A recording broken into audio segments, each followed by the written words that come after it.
चलिए बेटा ध्यान दीजिए।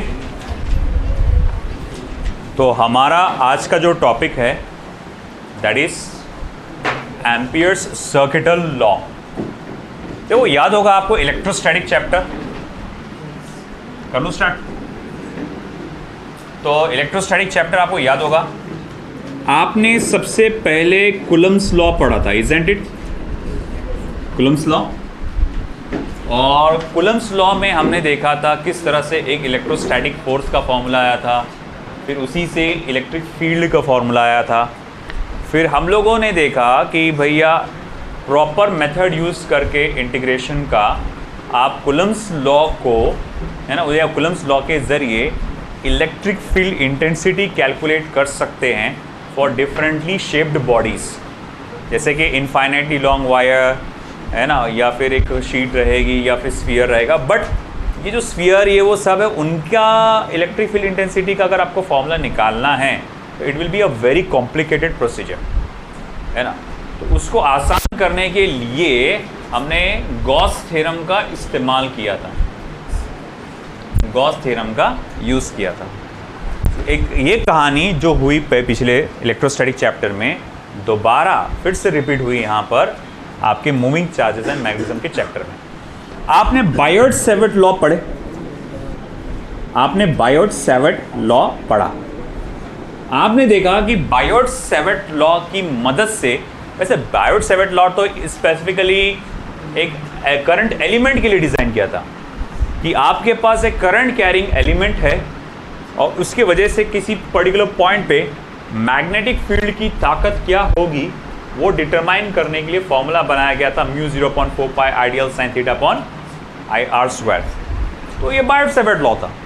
बट फिर उसके बाद अगर आपको याद होगा, एक इनफाइनाइटली लॉन्ग वायर था, इनफाइनाइटली लॉन्ग वायर। उस infinitely long wire, current carrying wire के वजह से एक पर्टिकुलर पॉइंट पे मैग्नेटिक फील्ड की ताकत क्या होगी उसे डिटरमाइन करने के लिए हम लोग ने इक्वेशन डिराइव की थी, है ना। एज यू रिमेंबर्ड वो कितना कॉम्प्लिकेटेड था, उसमें कुछ पार्ट तो हमने जंप करना पड़ा, है ना। हमको डायरेक्ट बोलना पड़ा कि भैया इसका आंसर आर 1/r या जस्ट आर स्क्वायर, कुछ 1/r स्क्वायर आई थिंक ये कुछ आने वाला है ना। और उसका प्रोसीजर काफ़ी ज़्यादा कॉम्प्लिकेटेड है, इसलिए हम डायरेक्ट बता रहे हैं।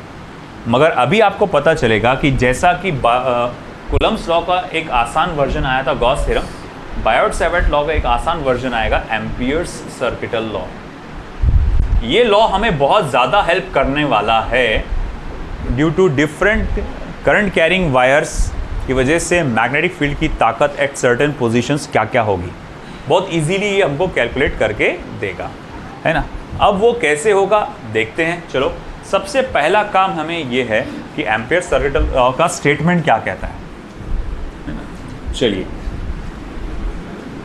स्टेटमेंट बोर्ड एग्जाम बहुत ज़्यादा इंपॉर्टेंट, इवन नीट के लिए भी काफ़ी इंपॉर्टेंट, मगर बोर्ड एग्जाम के लिए बहुत अल्टीमेटली ज़्यादा इंपॉर्टेंट है। ओके, चलिए statement.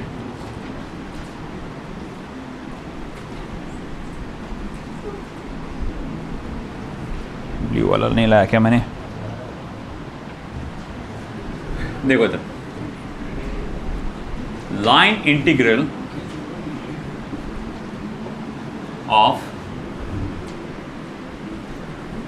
Magnetic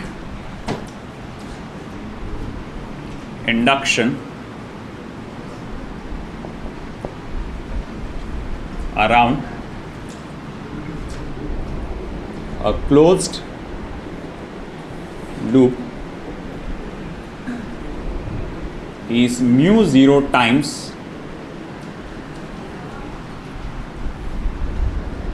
the current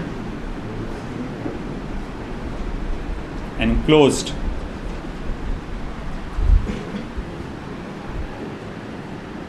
by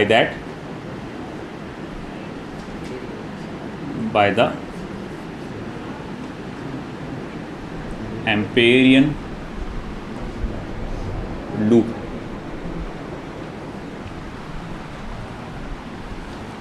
Line integral of a magnetic induction around a closed Amperian loop करना, closed Amperian loop is mu 0 times the current enclosed by the Amperian loop. This is, for example, I got certain current I, और वो enclosed है by an Amperian loop. Amperian loop क्या होता है, ये हम लोग खुद से इमेजिन करके बनाते हैं ना, जैसे गॉस थ्योरम में याद है अपन गॉसियन सरफेस बनाते थे, है ना, तो वैसे ही एम्पेरियन लूप भी हम लोग बनाते हैं। तो उसका फॉर्मूला ये कहता है कि line integral of vector B dot vector DL, remember this is line integral, vector B dot vector DL is equals to mu 0 times current enclosed, mu 0 times the current enclosed, current enclosed by the Amperian loop. For an example, मान लो कि मेरे पास कुछ cross section of wires है जो current carry कर रहे हैं, I1, I2, I3, I4।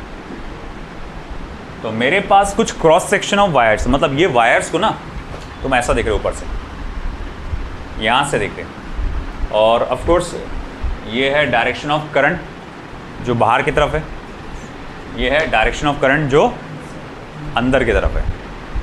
अब ऐसा है कि मैंने कहा कि ये देखो, ये एक एम्पेरियन लूप मैंने डिज़ाइन किया कुछ इस तरह से, इसका डायरेक्शन मैंने इस तरह से डिटरमाइन किया। अगर पहले से डायरेक्शन दिया हुआ है तो अच्छी बात है, नहीं है तो आप जैसा ऐसा इमेजिन कर सकते हैं। तो मैं ये जानना चाहता हूँ कि अब अगर मैं इस पे एम्पियर्स लॉ लगाता हूँ तो कैसे लिखूँगा।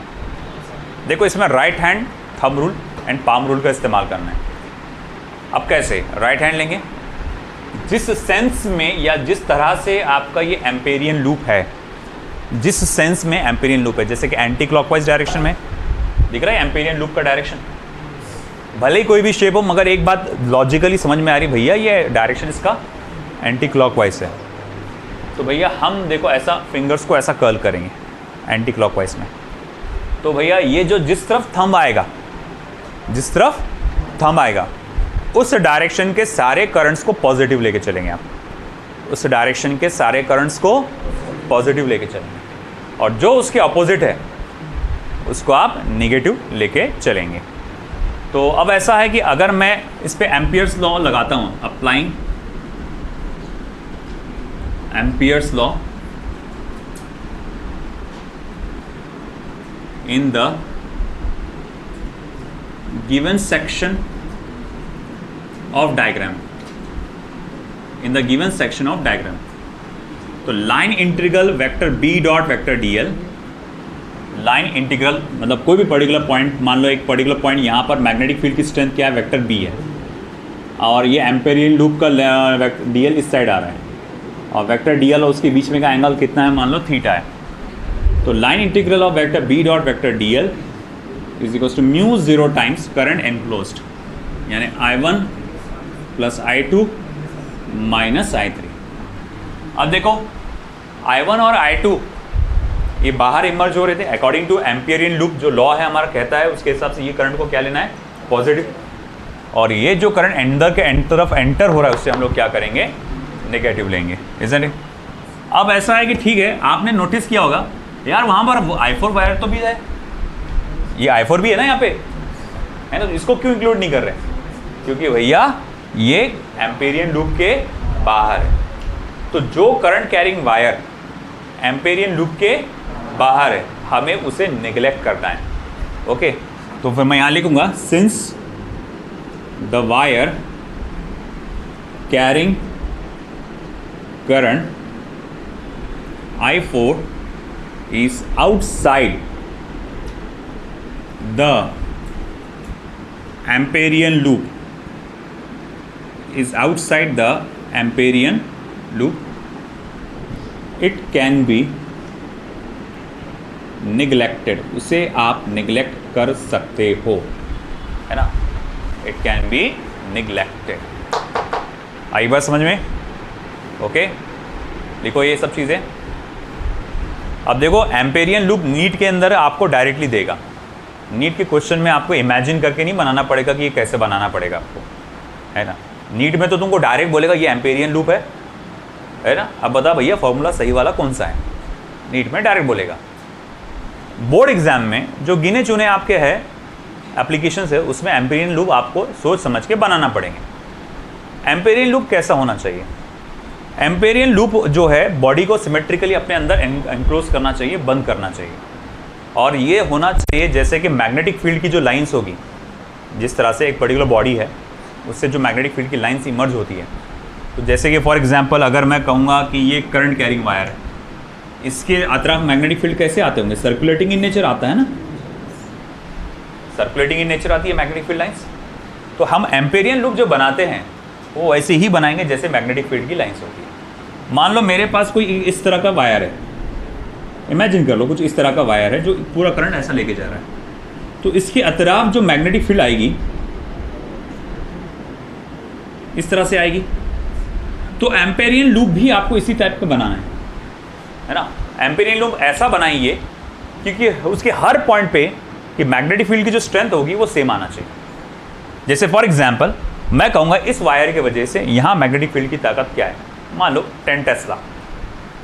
तो यहाँ कितनी है? 10 टेस्ला। यहाँ कितनी है? 10 टेस्ला। यहाँ कितनी है?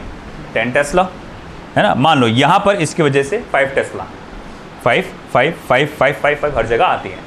तो ये सब जगह आपको एम्पेरियन लूप देखकर बनाना पड़ता है कि वहाँ पर उसके हर एक पॉइंट पे मैग्नेटिक फील्ड की ताकत कैसी हो, सेम, ताकि जब आगे जाके आप इंटीग्रेट करें तो बी को कांस्टेंट माना जा सके और उसे इंटीग्रेशन के बाहर लेकर आप सिर्फ इस डीएल को इंटीग्रेट करेंगे।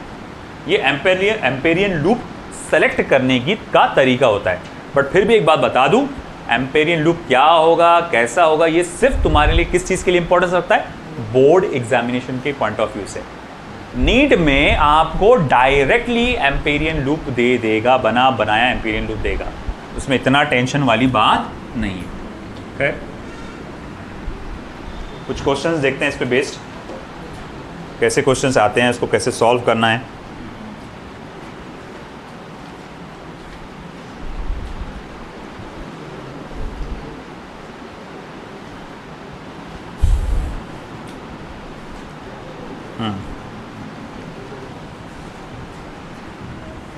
ये स्टेटमेंट वाला पार्ट हो गया सभी का।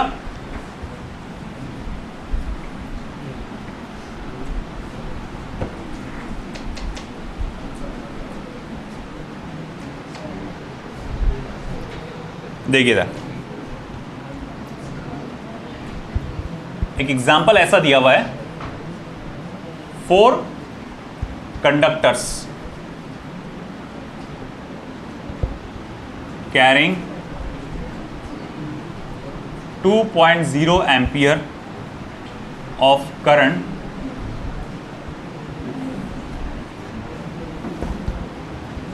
into or out of the page are as shown in the diagram, as shown in the diagram. Full stop. A path capital C is indicated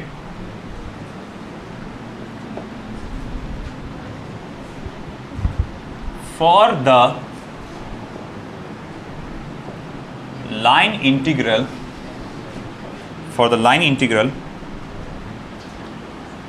vector B dot vector ds. Full stop. Find the value of the integral path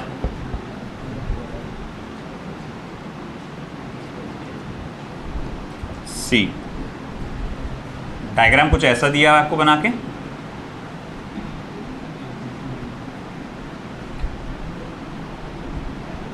एक wire इधर दिया, एक wire इधर दिया, एक wire इधर दिया, एक वायर इधर दिया, इसको नाम दिया क्लोज एम्पेरियन लूप को नाम दे दिया उसने सी।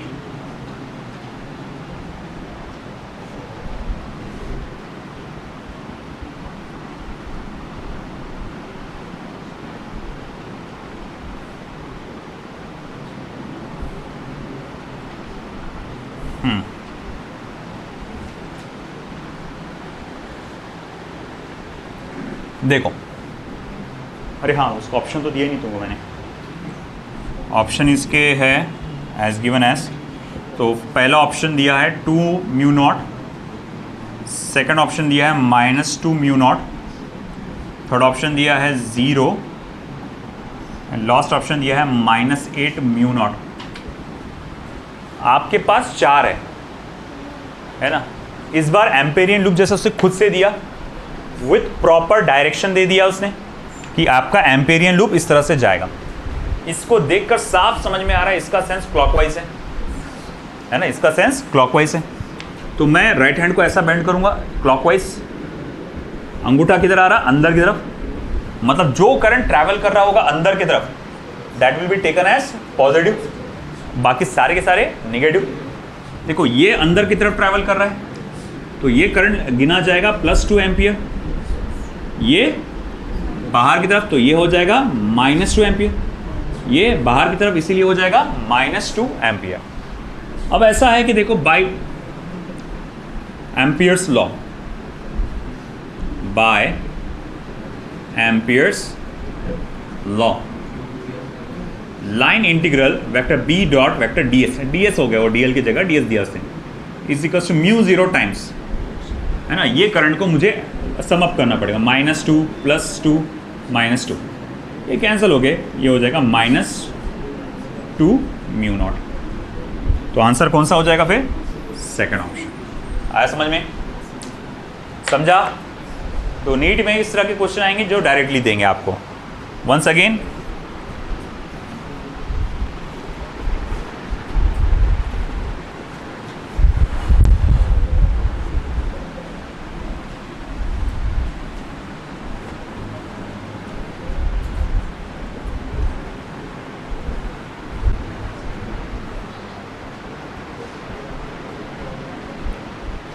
देखो, 6 वायर्स, सिबगत और हाफिज साहब,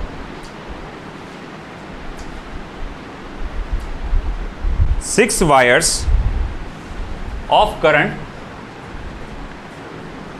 I1 equals to 1 ampere, I2 equals to 2 ampere, I3 is equals to 3 ampere, I4 is equals to 1 ampere, I5 is equals to 4 ampere, I6 is equals to 5 ampere. Cut the page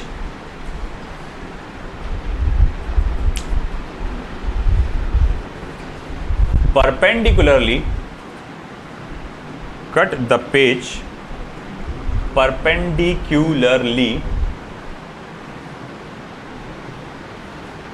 at points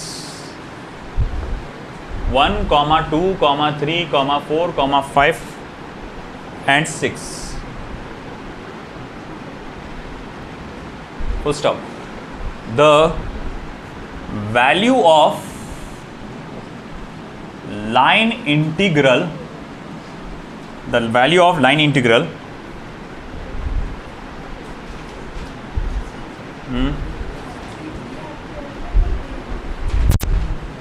I3 is equals to 3 ampere.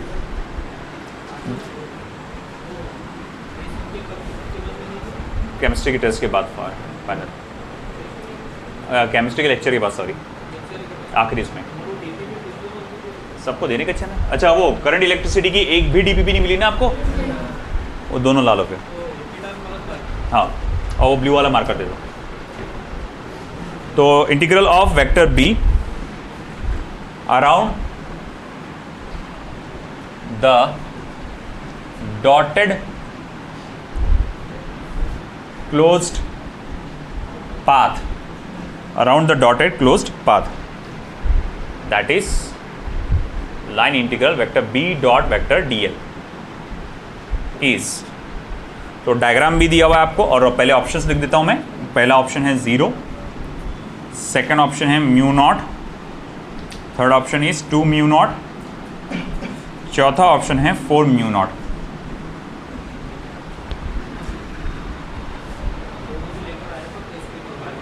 ठीक है, चाबी उधर ही है ना।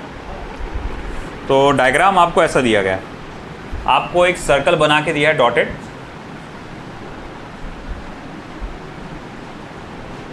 उसमें ये current बाहर की तरफ, फर्स्ट ये सेकंड करंट भी बाहर की तरफ, इवन थर्ड करंट भी बाहर की तरफ, फोर्थ करंट अंदर की तरफ, फिफ्थ अंदर की तरफ, और सिक्स्थ वाला अंदर की तरफ है मगर वो एम्पेरियन लूप से बाहर है। अब एज यू नोटिस्ड यहाँ पर कोई डायरेक्शन पहले से मेंशन्ड नहीं है, जैसे पहले वाले प्रॉब्लम में ये डायरेक्शन मेंशन्ड था कि आपको कहाँ लेना है, क्लॉकवाइज लेना है। तो ऐसे सिचुएशन में क्या करना है, तो आपको राइट हैंड का सीधा सीधा ऐसा राइट हैंड पाम रूल ये ऐसा अप्लाई करेंगे आप in the anti clockwise direction, और आप उसको वही रूल को फॉलो करेंगे। तो मैं कहूँगा ठीक है भाई, मैं ये वाले डायरेक्शन को पॉजिटिव मान के चलूँगा, तो जो मेरा आएगा फॉर्मूला ऐसा आएगा, line integral vector B dot vector D L mu naught current enclosed. देखो भैया I1 I2 और I3 ये पॉजिटिव रहेगा, I1 I2 और I3 पॉजिटिव रहेगा, I4 और I5 निगेटिव रहेगा। अब देख लो भाई I1 कितना है, 1 + 2 + 3 -1 -4, तो ये हो जाएगा 6 6 - 5, यानी जस्ट म्यू नॉट हो जाएगा, वो सिर्फ म्यू नॉट बचेगा यहाँ पर। तो सिर्फ ये कैलकुलेशन के बाद एक ही बचता, 1 बचेगा, 1 × mu naught is mu not, तो आपका आंसर ये आएगा। आया समझ में। अब यहाँ पर एम्पेरियन लूप का डायरेक्शन पहले से मेंशन्ड नहीं था, बट हम लोग फिर राइट हैंड पाम रूल का यूज़ इस्तेमाल करेंगे और लेफ्ट एंटी क्लॉकवाइज डायरेक्शन को ही अपना बेसिक मान के उस हिसाब से करेंगे, है ना। वैसे तो देना चाहिए उनको, मतलब वो दे देते हैं जनरली, और अगर नहीं दिया तो फिर आप anti clockwise direction right hand rule का इस्तेमाल करके करो। ओके, अच्छा अब आएंगे अगले पार्ट पे, that is application of Biot-Savart law, sorry Ampere's law.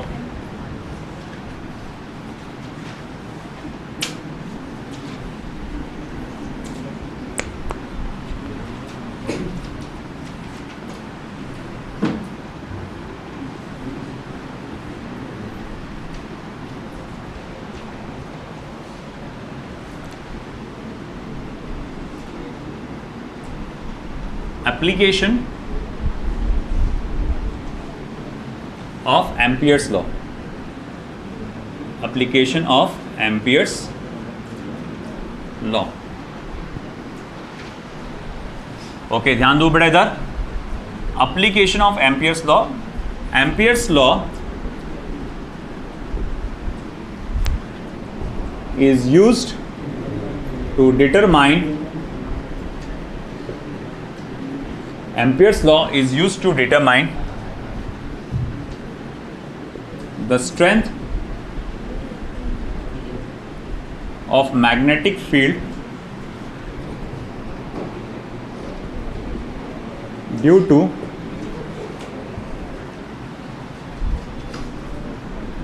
current carrying wires. Due to current carrying wires. तो बेसिक तो काम क्या है एम्पियर्स लॉ का, मैग्नेटिक फील्ड की ताकत पता लगाना due to current carrying wires.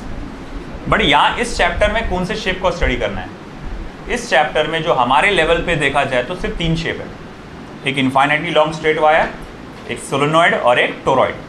सिर्फ ये 3 बेसिक है हमारे पास, है ना। Here we need to obtain magnetic field strength for पहला infinitely long straight current carrying wire, दूसरा current carrying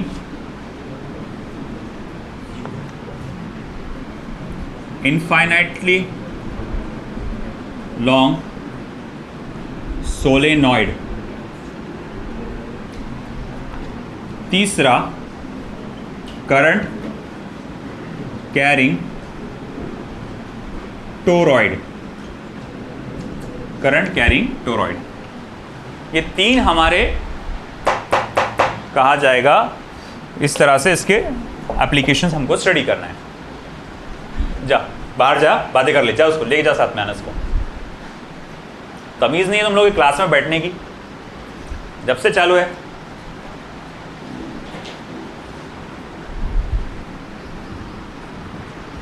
देखो भैया, यहाँ पे आपने देखा इसके एप्लीकेशन इस तरह से दिए हुए हैं और ये बहुत इंपॉर्टेंट है। इसमें एग्जामिनेशन के पॉइंट ऑफ व्यू से सोलेनॉइड बहुत ज़्यादा इंपॉर्टेंट आता ही आता है ऐसा समझो। ये सोलेनॉइड वाला बहुत ज़्यादा अल्टीमेट है, ये भी है बट सबसे ज़्यादा सोलेनॉइड है।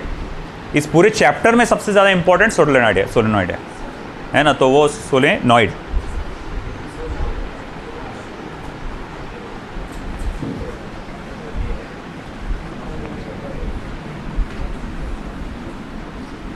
कुछ भी हो जाए सोलेनॉइड को मिस मत करना।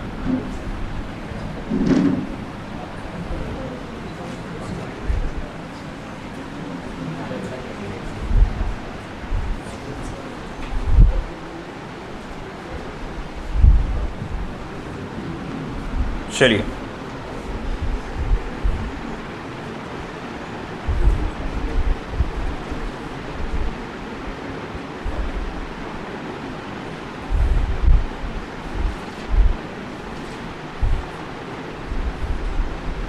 तो पहले एप्लीकेशन को हम स्टडी करते हैं।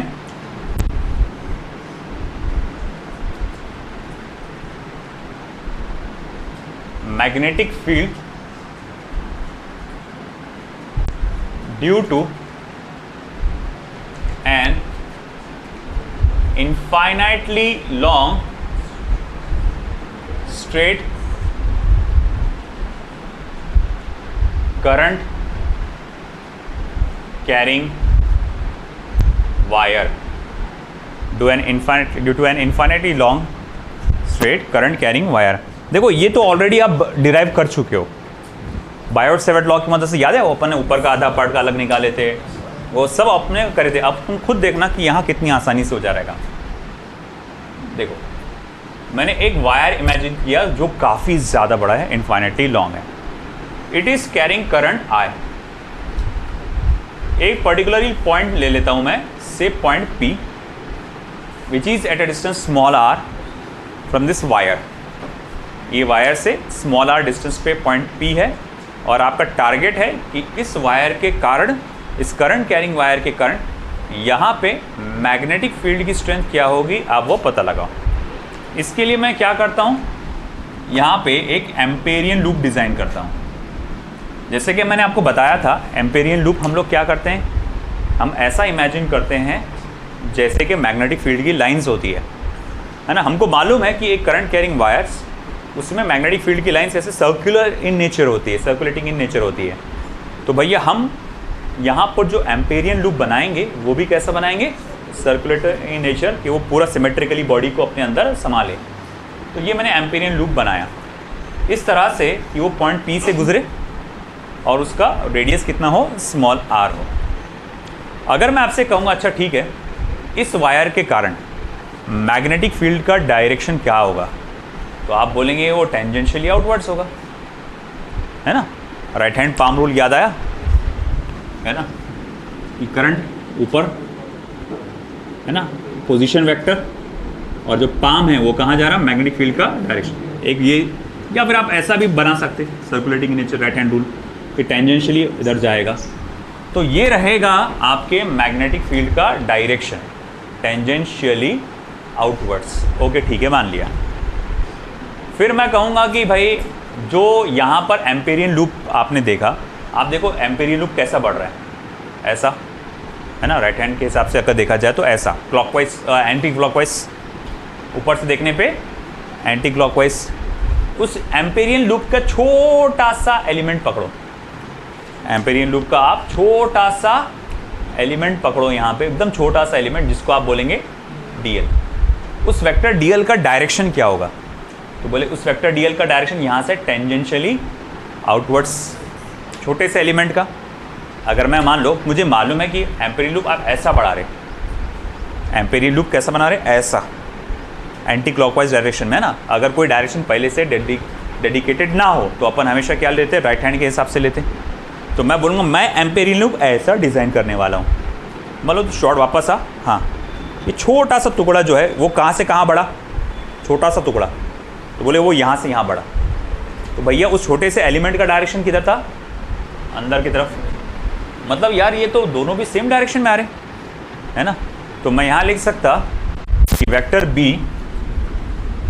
Is parallel to vector DL. तो मैं कहूँगा थीटा जो कि उनके बीच में का एंगल है वो क्या हो जाएगा, 0 डिग्री हो जाएगा। बोले बिल्कुल सही, वो तो 0 हो जाएगा। ओके ठीक है। मैं बोलूँगा by Ampere's law. Ampere's law क्या बोलता है, एम्पियर्स लॉ ये कहता है कि अगर आपको इस वायर के वजह से यहाँ मैग्नेटिक फील्ड की ताकत पता लगाने की है तो आप ये वाला फॉर्मूला लगाओ, लाइन इंटीग्रल, यानी लाइन को इंटीग्रेट करो है ना, vector B dot vector D L mu 0 times current enclosed. जरा बताओ तो इस लूप के अंदर कितना करंट बंद है।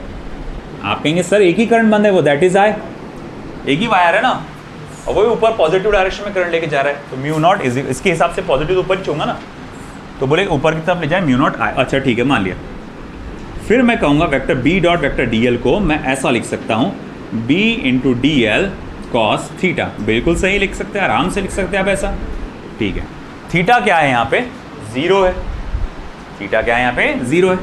तो यहाँ पर मैं लिखूँगा भैया कॉस 0, तो भैया 1 हो जाएगा। तो line integral B into D L mu naught I, ये स्केलर फॉर्म में आ गया है ना, b into D L mu naught I. देखो आपको मैंने पहले ही बताया था, हम इतनी होशियारी से चुनते हैं एम्पेरियन लूप कि उसके हर पॉइंट पे b की वैल्यू कैसे आए, सेम है। तो एम्पेरियन लूप का कोई भी पॉइंट चुनो आप, b की वैल्यू सेम आने वाली है ना, मतलब यहाँ b कैसा है, कांस्टेंट है। तो b कांस्टेंट है तो उसे आप क्या करेंगे, इंटीग्रेशन के बाहर ले लेंगे। देखो मैं b को लिया बाहर, लाइन इंटीग्रल dl का होगा म्यू नॉट आई, है ना।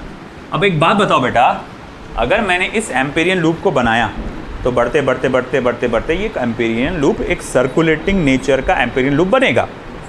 और डीएल बोले तो उस डीएल के इंटीग्रेशन मतलब क्या हुआ, उस एम्पेरियन लूप की लंबाई। अब ये जो लंबाई होगी सर्कुलेटिंग इन नेचर वाले की कैसी होगी, 2πr। तो जब इंटीग्रेशन डीएल करोगे तो भैया वो तो आंसर में क्या आने वाला है, 2πr। तो देखो b इक्वल्स टू या b into 2πr mu naught I. 2πr को इधर लेके गए, b equals to mu naught I upon 2πr, small R ही लिया था ना। हाँ देखो वही फॉर्मूला है ना, वही फॉर्मूला है जो पहले आया था। मगर तुमने क्या नोटिस किया यहाँ पे, है ना, कितनी आसानी से आ गया। अरे तुम खुद सोचो उसमें कितना तामझाम किए थे अपन ने आधे हिस्से का निकाले, या फिर बोले डबल करेंगे, फिर उसमें भी कुछ चीज़ ऐसी आई जिसमें अटक गए तो बोले भैया डायरेक्ट ये वैल्यू याद रखो। तो भैया यहाँ पर उसके मुकाबले तुमको नहीं लग रहा काफ़ी ज़्यादा आसान है। तो थैंक्स टू एम्पेरियन लूप, है ना, एम्पियर्स लॉ, कि उसने हमें ये मैग्नेटिक फील्ड की ताकत निकालने का आसान तरीका दे दिया। अगर मुझसे कोई पूछे एग्जामिनेशन पॉइंट ऑफ व्यू में कौन सा ज़्यादा इंपॉर्टेंट है, ये वाला एप्लीकेशन जो कि एम्पियर्स लॉ से आया या बायोट-सैवर्ट लॉ वाला एप्लीकेशन, ये इंपॉर्टेंस के हिसाब से मैं कहूँगा ये इंपॉर्टेंस ज़्यादा है। मगर मेरा अगेन मैं बोलता हूँ, डिस्क्लेमर देता हूँ, मैं जो बोल रहा हूँ पत्थर की लकीर नहीं है। चांसेस ज़्यादा से ज़्यादा होते हैं बट पत्थर की लकीर नहीं, वो भी याद करना है, इसे भी याद करना है, इसको ज़्यादा तवज्जो देने की है बस आपको, है ना। आया बात समझ में आपको। तो ये हम लोग ने एप्लीकेशन पढ़ लिया इसका पहला, एम्पियर्स लॉ का। ओके, अब हमको आगे सेकंड एप्लीकेशन पे जाना है। एज यू नो एनसीईआरटी में इसको एज ए डिफरेंट टाइटल दिया हुआ है, सोलेनॉइड एंड टोरॉइड करके दिया हुआ है ना उसको सिर्फ, तो वो उसको एज ए डिफरेंट टाइटल दिया है। तो मैं यहाँ पर क्योंकि मैं टाइटल उसके हिसाब से दे रहा हूँ, मैं एनसीईआरटी के हिसाब से, तो मैं यहाँ लिख देता हूँ सोलेनॉइड, वही है ना सोलेनॉइड एंड टोरॉइड, इतना ही है ना दिया हुआ, एंड टोरॉइड।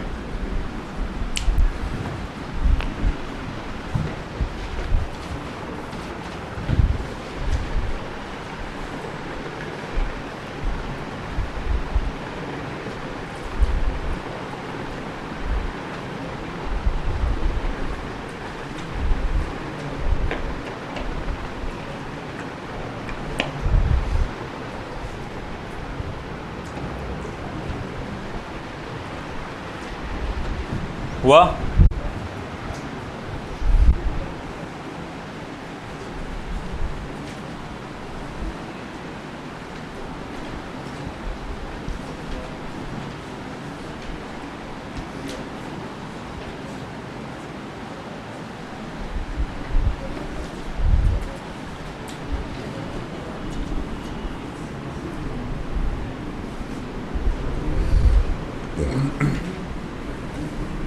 इसमें एडिशनल पॉइंट भी एक है जो सिर्फ नीट ओरिएंटेड है, magnetic field strength inside the wire, magnetic field strength inside the current carrying wire inside. तो वो मैं आखिरी में लूँगा। अभी सिर्फ ये बोर्ड के हिसाब से जो पार्ट है वो पहले सीक्वेंस में ले ले रहा, और फिर वो पार्ट जो नीट ओरिएंटेड है ओनली उसको लास्ट में लूँगा मैं।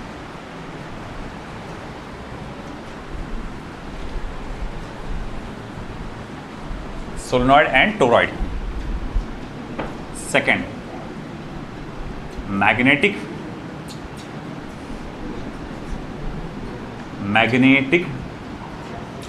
Field due to an infinitely long current carrying solenoid, magnetic field due to an infinitely long current carrying solenoid।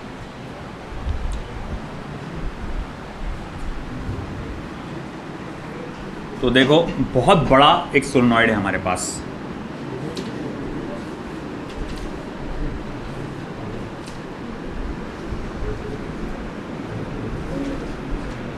जो करंट आई कैरी कर रहा है। एक बहुत बड़ा सोलेनॉइड है जो करंट आई कैरी कर रहा है। सोलेनॉइड जो होता है it is just equivalent to bar magnet. Bar magnet का ही तरह होता है। जो उससे जनरेट होने वाली मैग्नेटिक फील्ड होती है वो बार मैग्नेट के जैसी होती है। जैसे बार मैग्नेट है ये, है ना, तो अगर ये नॉर्थ पोल है, ये साउथ पोल है, तो उसमें से मैग्नेटिक फील्ड ऐसी जनरेट होती है। इन द सेम सेंस यहाँ से भी जो मैग्नेटिक फील्ड जनरेट होती है आपको सेम पैटर्न में जनरेट होती हुई नजर आएगी। देखो जरा,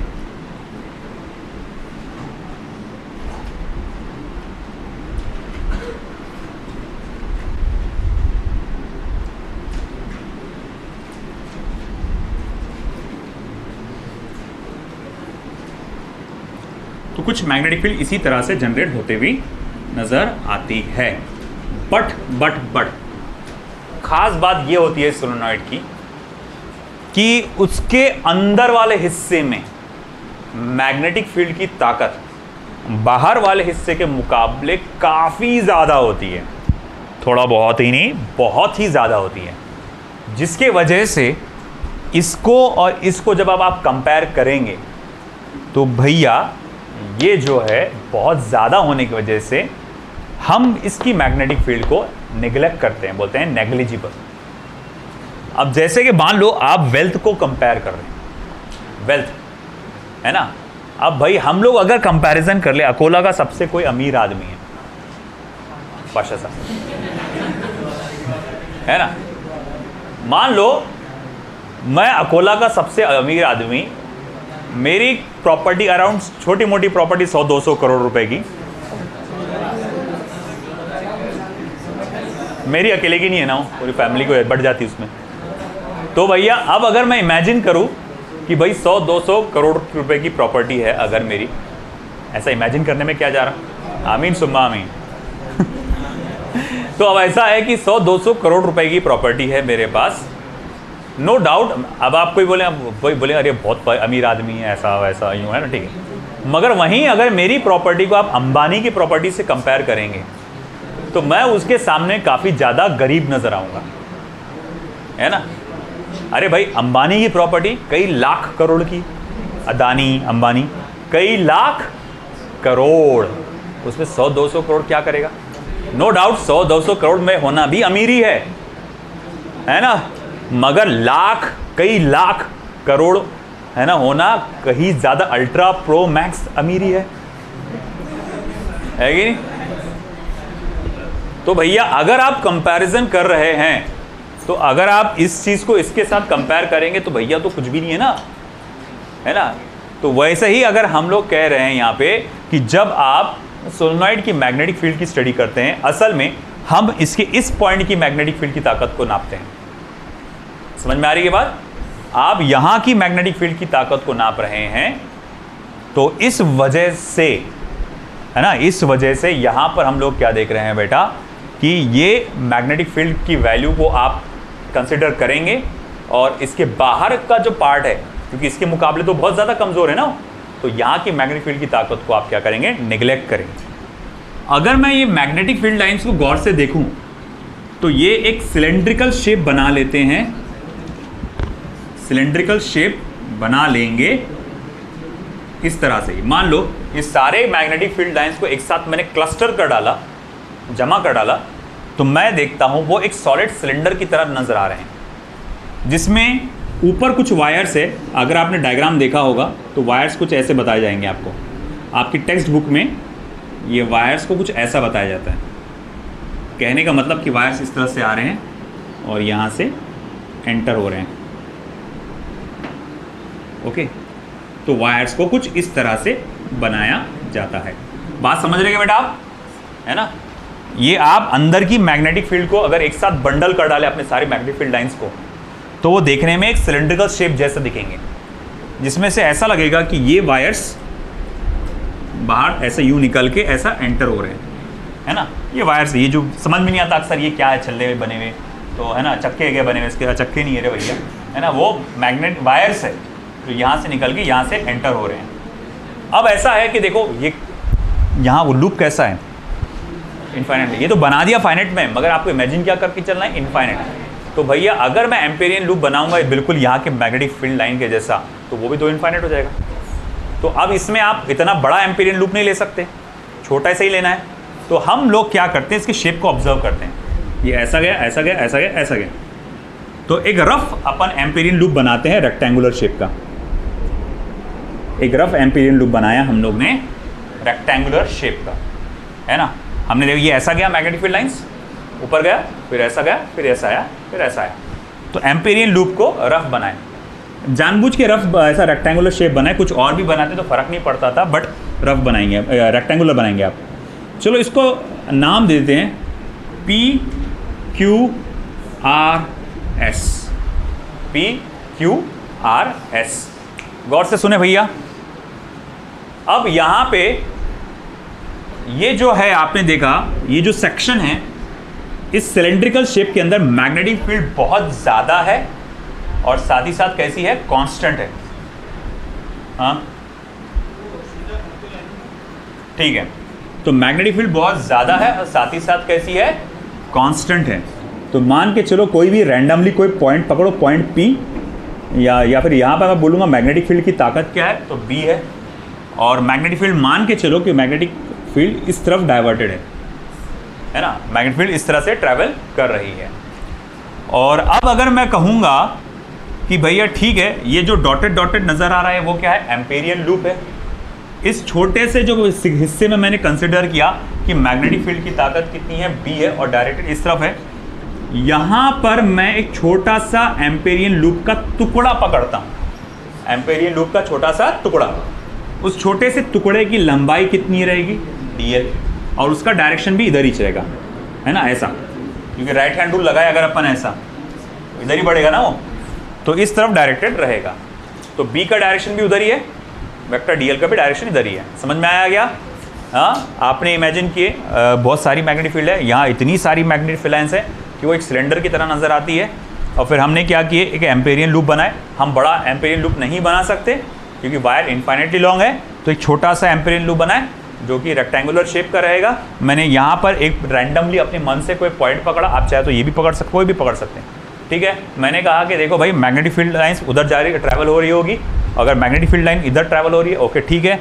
और मैंने कहा कि वो यहाँ पर छोटा सा जो टुकड़ा है एम्पेरियन लूप का, उसकी लंबाई कितनी रहेंगी, dl। और अगर मैं वो क्लॉकवाइज वाला एंटी क्लॉकवाइज वाला डायरेक्शन सेंस करूँगा तो वो भी डायरेक्शन इधर ही आएगा, ओके ठीक है भाई, मान लिया। अब आगे क्या, अब हमको करना ये है कि इस मैग्नेटिक फील्ड को इंटीग्रेट करना है। तो मैं कहूँगा भाई बाय एम्पियर्स लॉ। ये बहुत गौर से इत्मीनान से देखना, जो नहीं समझ में आया पूछना।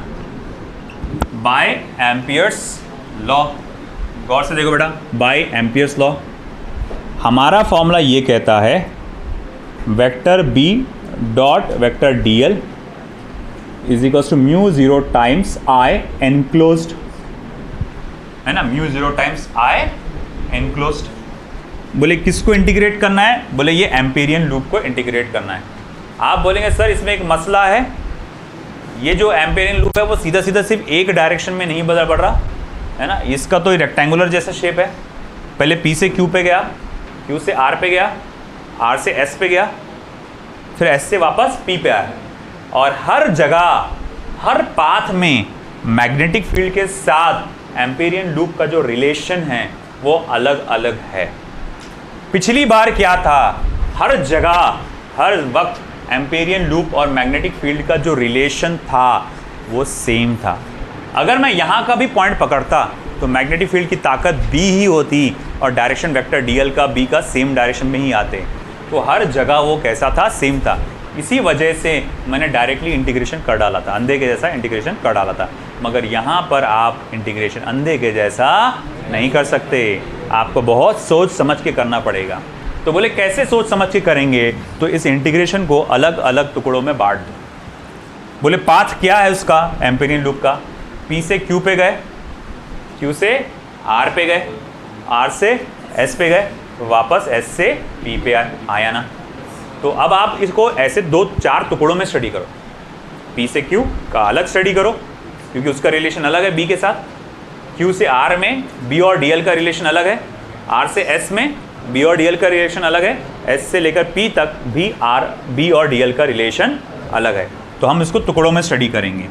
तो मैं बोलूँगा बाय एम्पियर्स लॉ, मैं सबसे पहले एलएचएस पे फोकस करता हूँ, पूरा एलएचएस पे फोकस करेंगे। Line integral vector B dot vector D L, गौर से देखो भैया, उसको मैं अब चार टुकड़ों में बांटने वाला हूँ। पहले मैं उसको इंटीग्रेट करूँगा पी से लेकर क्यू तक। पहले मैं इंटीग्रेट करूँगा पी से लेकर क्यू तक, फिर मैं इंटीग्रेट करूँगा क्यू से लेकर आर तक, फिर मैं इंटीग्रेट करूँगा आर से लेकर एस तक, फिर मैं इंटीग्रेट करूँगा vector B dot vector D L S से लेकर पी तक। देख लो अच्छे से, पी से क्यू, क्यू से आर, आर से एस, एस से पी, बस वही फॉर्मूला है। अब आप उसको क्या कर रहे हैं, अलग अलग चार टुकड़ों में बांट रहे हैं। और आपने नोटिस ये भी किया होगा कि भैया मैंने ये क्लोज लूप वाला साइन हटा दिया क्योंकि अब सिर्फ सेगमेंट्स है ना। ओके ओके, अब आगे देखो, पी से क्यू, क्यू से आर, आर से एस, इधर का हो गया ना।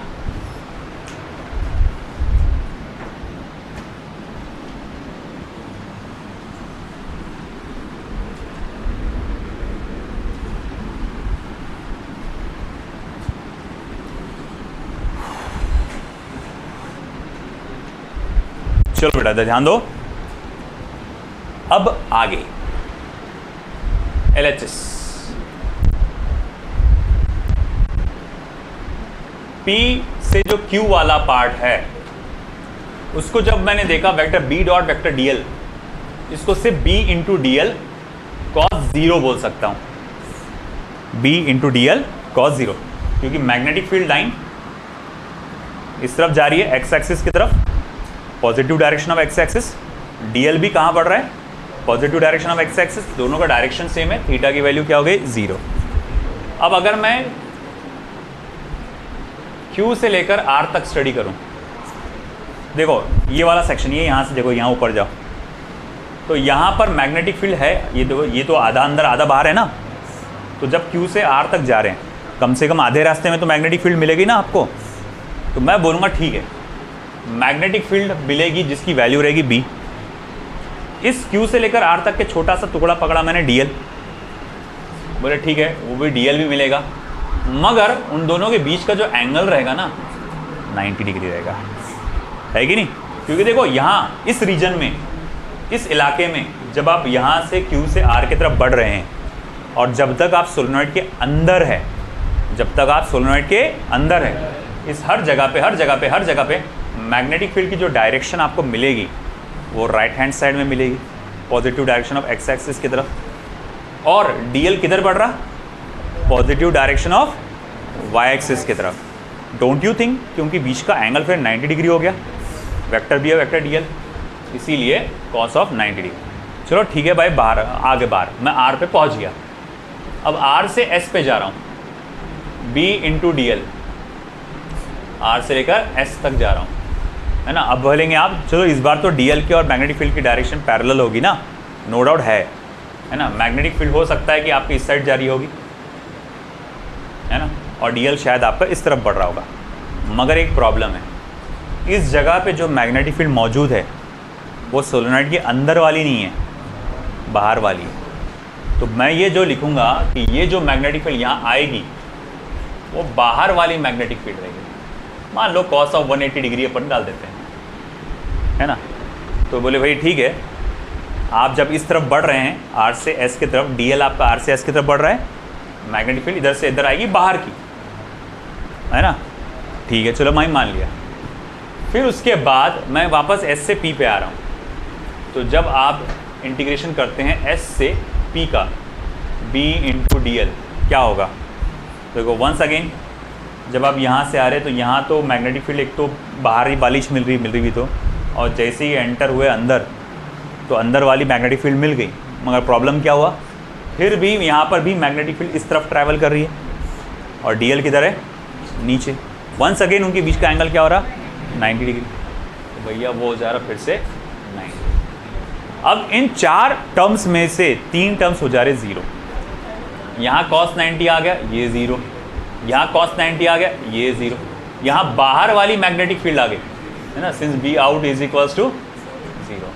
तो ये पूरे के पूरे टर्म्स क्या हो जा रहे हैं? 0। तो अब LHS में बचा क्या? फिर LHS में बचा इकलौता B into D L, P से लेकर Q, है ना। अब इमेजिन करो कि P से लेकर Q तक का आपने जो एम्पेरियन लूप सेलेक्ट किए थे, हम जस्ट इमेजिन करते हैं कि इस एम्पेरियन लूप की जो लंबाई है वो L थी।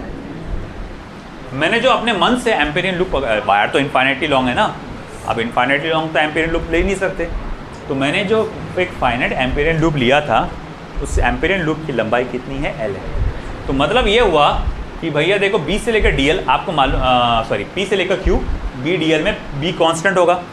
यहाँ हर एक पॉइंट पे B की वैल्यू सेम मिलने वाली है। तो मैं B को बाहर निकाल सकता हूँ इंटीग्रेशन को से, और बोल सकता हूँ देख DL को इंटीग्रेट कर P से लेकर Q तक। तो तुमको मालूम है उसका जवाब क्या आने वाला है? भैया तुम इस छोटे से टुकड़े की लंबाई को तुम इंटीग्रेट करोगे कहाँ से कहाँ तक? P से लेकर Q तक, तो वो बड़ा लंबाई L बन जाएगा। तो फिर बोलेंगे भैया वो फॉर्मूला बन जाएगा B इंटू एल। ये LHS आ गया, इसे मैं इक्वेशन नंबर 1 दे देता हूँ। LHS आ गया, ये इक्वेशन नंबर 1 दे देता हूँ मैं, ठीक है। अब गौर से देखना आपके RHS को। RHS क्या है? राइट हैंड साइड में क्या मिलता है आपको? RHS इज इक्वल्स टू, वो है μ0 times current enclosed, μ0 times current enclosed. अब भाई इस चीज़ को ज़रा अच्छे से देखना, μ0 टाइम्स करंट एनक्लोज्ड किसके अंदर बोल रहे आप? इस एम्पेरियन लूप के अंदर यहाँ से यहाँ तक कितना करंट कैद है ना। अब अगर मैं मान के चलूँ, थोड़ा सा मैं फिर से वो डायग्राम बनाता हूँ समझने के लिए। अभी फ़िलहाल ये एम्पेरियन लूप बना रहा, सॉरी ये सोलेनॉइड बना रहा हूँ मैं।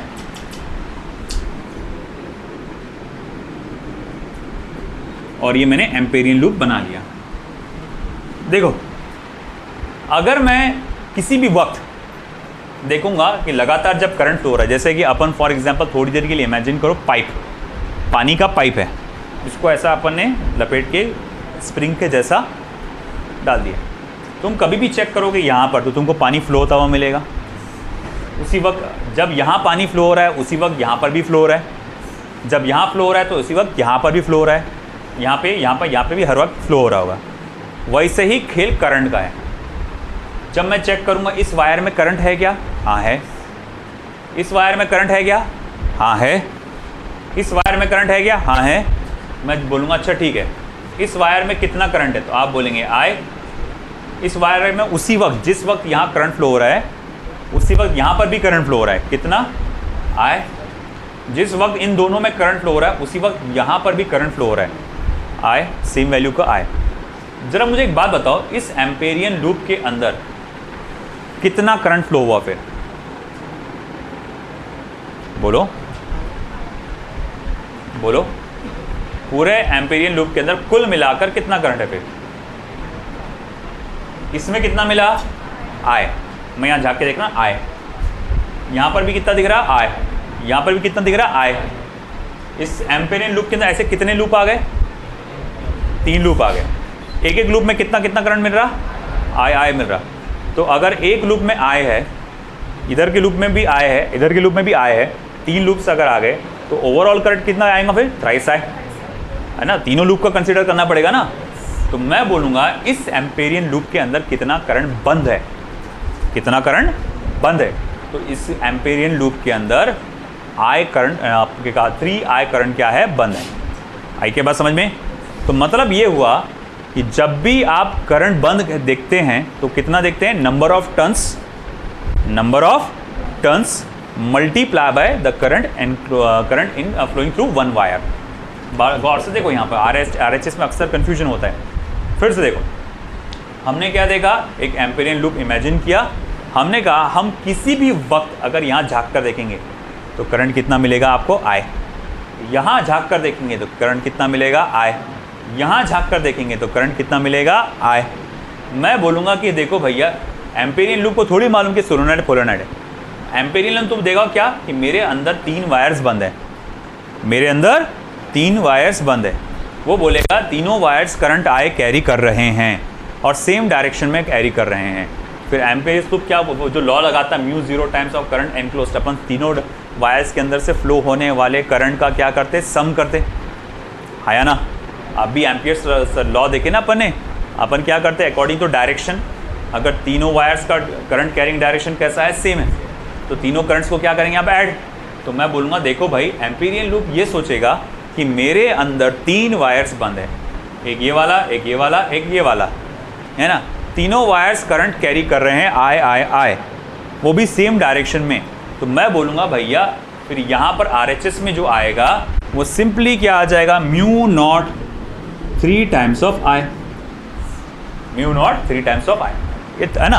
अब अगर मान लो कि यहाँ पर n नंबर ऑफ लूप्स है, कितने नंबर ऑफ लूप्स है? n। एम्पियर्स लॉ आपने जब लगाया, ये चलो मान लो कि आपने इस तरह का एक एम्पेरियन लूप कंसिडर किया था, आपने इस तरह का एक एम्पेरियन लूप कंसिडर किया था। तो यहाँ पर कितने वायर्स बंद है इसके अंदर? टोटल नंबर ऑफ वायर्स कितने? Capital N। याद रखना कैपिटल N क्या है? Total number of wires. तो total number of capital N wires इसके अंदर बंद है। तो मैं बोलूँगा बताओ इस एम्पेरियन लूप के अंदर कितना करंट कैद है? तो आप क्या लिखेंगे? μ0 NI, μ0 NI। बोले बिल्कुल सही, इसे दे दो इक्वेशन नंबर 2। देखो LHS और RHS हम इक्वल है जानते हैं, ये पहले हो चुका था तय। LHS और RHS कैसे इक्वल है? तो मैं यहाँ लिखूँगा therefore by Ampere's law, therefore by Ampere's law B into L is equals to μ0 NI, B into L μ0 NI। अब L को उधर भेज दो, μ0 N by L into I, है ना? B equals to μ0 N by L into I। अब N by L यानी कि नंबर ऑफ टर्न्स पर यूनिट लेंथ। तो मैं यहाँ लिखूँगा here capital N upon capital L is equals to small n। याद रखना नंबर ऑफ टर्न्स पर यूनिट लेंथ। तो अब ये फॉर्मूला ऐसा बन जाएगा B equals to μ0 small n I। ये हो जाएगा magnetic field intensity inside the solenoid. B equals to μ0 small n I। This one. तो B इक्वल्स टू μ0 NI। समझ में आया क्या? तो इस तरह से हम लोग ने देखो बेटा यहाँ देखें, ये नोटिस किए, और ये सोलेनॉइड का पार्ट बहुत ज़्यादा इंपॉर्टेंट है, बहुत मतलब बहुत बहुत बहुत ज़्यादा इंपॉर्टेंट है। इसे निगलेक्ट बिल्कुल भी नहीं करना है। जहाँ अटक रहे हो, जहाँ प्रॉब्लम जा रही है, पूछो।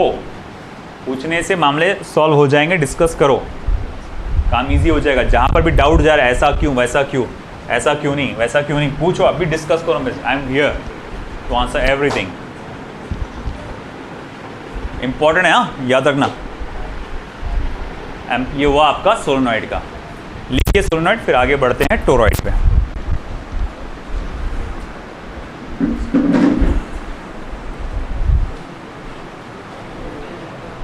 So the last thing is magnetic field due to a current carrying toroid.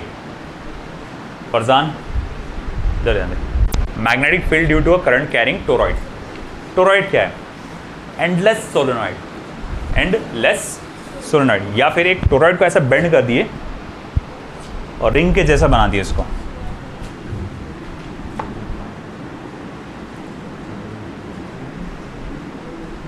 देखो,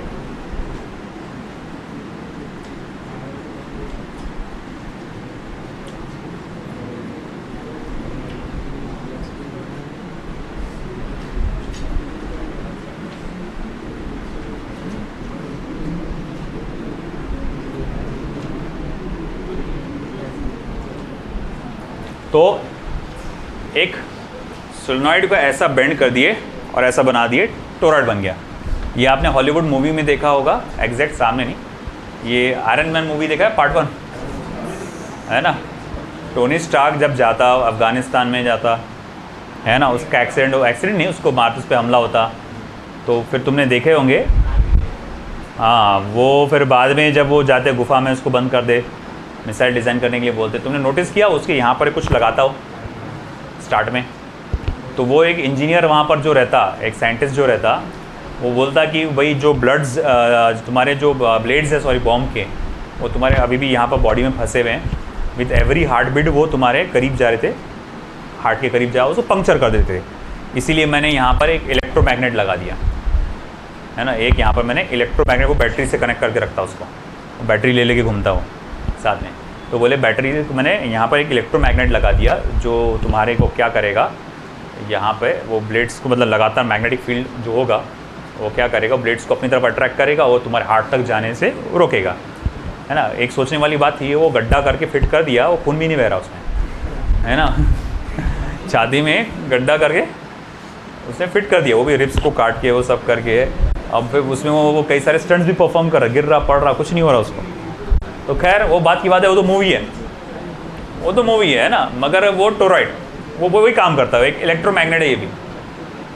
वंस अगेन, जैसा सोलेनॉइड का हाल था कि अंदर का जो बेल्ट है, यहाँ मैग्नेटिक फील्ड बहुत ज़्यादा होती है, और अंदर इस सेंटर में मैग्नेटिक फील्ड उसकी नेग्लिजिबल होती है as compare to the inner belt, है ना। इधर के रीजन में मैग्नेटिक फील्ड आप क्या मान के चलेंगे, 0, ठीक है। ये उसके मुकाबले काफ़ी ज़्यादा आसान है। देखो अच्छे से, मैं वंस अगेन एक एम्पेरियन लूप बनाता हूँ। ये ब्लैक कलर का इमेजिन कर लो, मैं एक एम्पेरियन लूप बना रहा हूँ।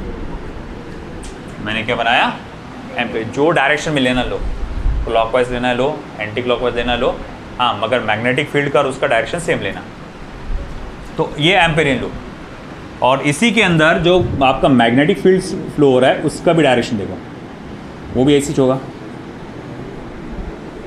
ओके, हमारा एम्पियर्स सर्किटल लॉ क्या कहते हैं, बाय एम्पियर्स लॉ,